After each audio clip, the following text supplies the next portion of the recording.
It feels as though it has been absolutely yonks since I last made a Where Are They Now 11 video. And for any non-UK viewers who might be unfamiliar with that term, yonks just means a very long time.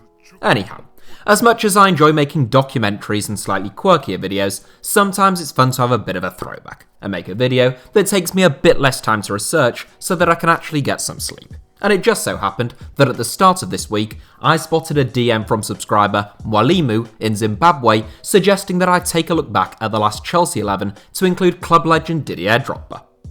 Chelsea's talisman for close to a decade, having arrived in Jose Mourinho's first summer in charge before departing following the Blues' success in the 2012 Champions League final, Drogba's final game for the club actually came in May 2015 since he returned for one last swan song under Mourinho in 2014-15. Drogba was no longer at his dominant best, but he still managed 7 goals in 40 appearances, winning his 4th Premier League title and his 14th trophy for the club in total, before heading to Canada in a move to Montreal Impact. Drogba's final appearance for Chelsea came in the final league game of the 2014-15 Premier League season, in which the Blues beat a Sunderland side managed by Dick Advocaat 3-1. Here is that 11, and here's what they're up to now. And I would add that it's worth sticking around for the substitutes since there are a couple of interesting names in there. Petr Cech, technical and performance advisor and emergency goalkeeper at Chelsea. A Chelsea legend just as much as Didier Drogba, Petr Cech spent even longer at Stamford Bridge than the Ivorian, albeit he didn't score quite as many goals. Cech kept plenty out at the opposite end though, and particularly prior to his skull fracture, he was one of the outstanding goalkeepers we have ever seen in the English game. Capped 124 times by the Czech Republic, Cech joined Chelsea from Rennes in 2004, and he went on to play 494 games for the club. There is the tiniest chance that he could reach 500 this season if the Blues were to suffer a mass plague upon their 3 first-choice goalkeepers, since Cech was re-registered at the start of this season as a backup at Stamford Bridge. That's no longer the 38-year-old's primary role though, which is one of a technical and performance advisor, as Cech now helps the club that he serves so well on the pitch off it as well. Branislav Ivanovic, West Bromwich Albion. Branislav Ivanovic made exactly 4 fewer appearances for Chelsea than Didier Drogba, but whilst he did score more goals for the club than Petr Cech, he too did not score as many goals for the club as the former Marseille centre-forward. Okay, I freely admit that I haven't put as much effort into sourcing statistics today as I normally would. Anyhow, Ivanovic's Chelsea career was a wild ride. He arrived midway through the 2007-08 campaign from Lokomotiv Moscow, but failed to make a single appearance during his debut campaign. Within just 6 months of his arrival, there was talk of the Serbian departing before he had even played a single game. Thankfully, that wasn't the case, and Ivanovic went on to spend 8 very successful seasons at the Bridge. He now plays for West Brom, whom he joined from Zenit St. Petersburg in September 2020. Gary Cahill, Crystal Palace. Whilst I won't make my rubbish goals joke about Gary Cahill, since I think I've just about exhausted that one by now, it is worth pointing out that the Englishman did pop up with a fair few goals by centre-back standards. The 2016-17 campaign was his most prolific, in which he scored 8 goals in all competitions, and he bagged 25 goals in 290 appearances for the Blues in total. Born in Derbyshire, Cahill joined Chelsea from Bolton Wanderers in January 2012, jumping ship before the Trotters were relegated. He spent the next 6.5 years at Stamford Bridge, forming an excellent centre-back partnership with the man up next. Aged 35, Cahill now plays for Crystal Palace, where he enjoyed a brilliant debut campaign, but he has been ruled out for much of this season through injury. John Terry, Aston Villa assistant manager. Another centre-back with an eye for goal, John Terry bagged 67 goals for the Blues across his 717 appearances in all competitions. That puts him 3rd in the club's all-time appearance charts and 20th in the club's all-time scoring charts, and many people quite reasonably consider him to be the club's greatest player of all time. Terry joined Chelsea from the West Ham Academy at the age of 14, and he was very nearly a one-club man, his only other clubs coming in the form of 6 games on loan at Nottingham Forest very early on in his career, and a single season at Aston Villa right at the end. It is Villa that still employ Terry now, whom he joined from Chelsea in 2017, but the 40-year-old now works as Dean Smith's assistant manager at Villa Park. Cesar Azpilicueta, Chelsea. The only current Chelsea player that started in Didier Drogba's final game for the club, Cesar Azpilicueta, is the club's longest-serving player right now.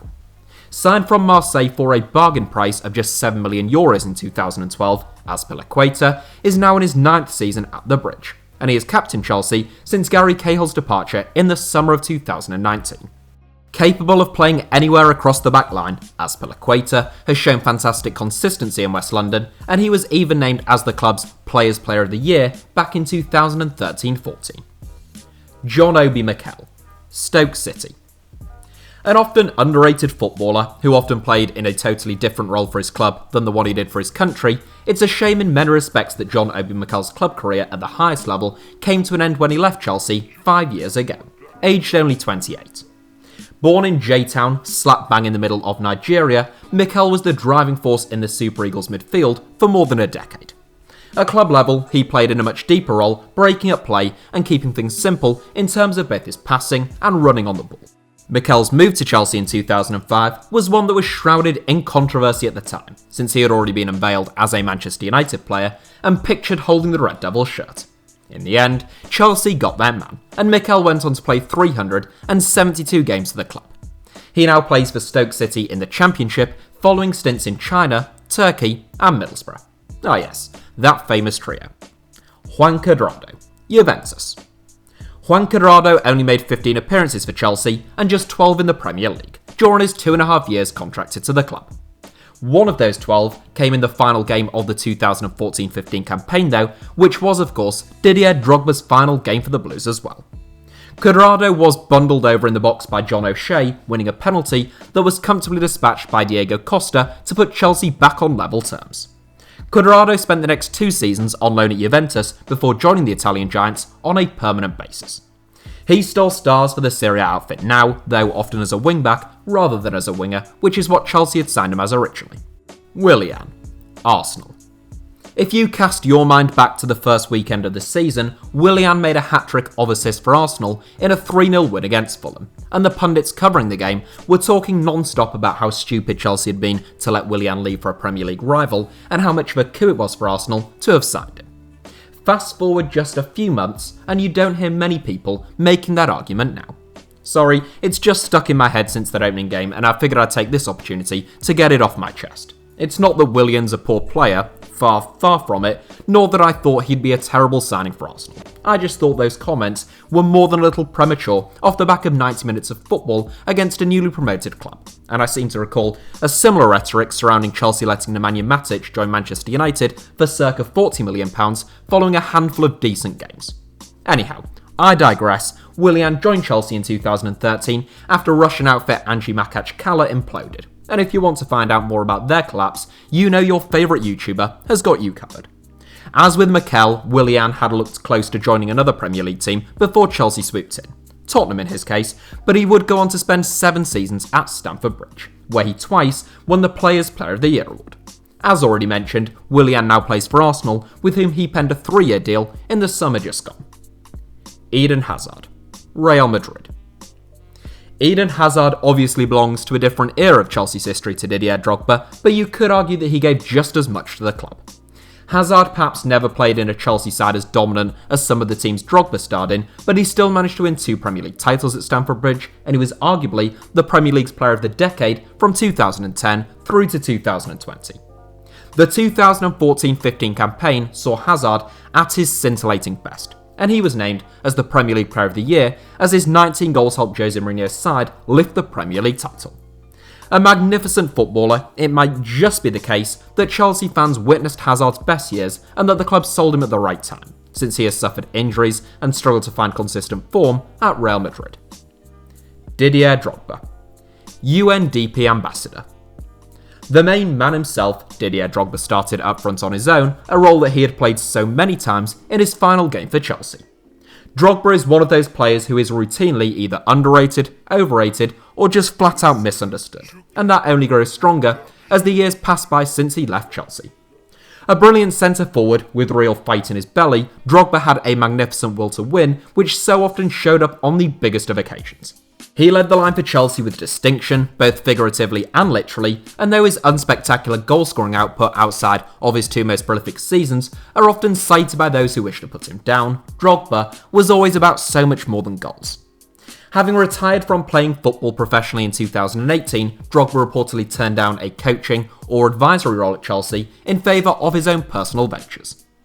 Drogba is renowned for his philanthropic efforts, and he has been an ambassador for the United Nations Development Programme, among other things, since 2007. That's it for Drogba's final Blues 11, but I did say that there were some interesting faces on the bench that afternoon against Sunderland, and it is to that 7-man bench that we come to now. Chelsea's substitute goalkeeper for that match was Thibaut Courtois, who had actually been Jose Mourinho's number 1 for the majority of that campaign, having returned from a 2-year spell on loan with Atletico Madrid.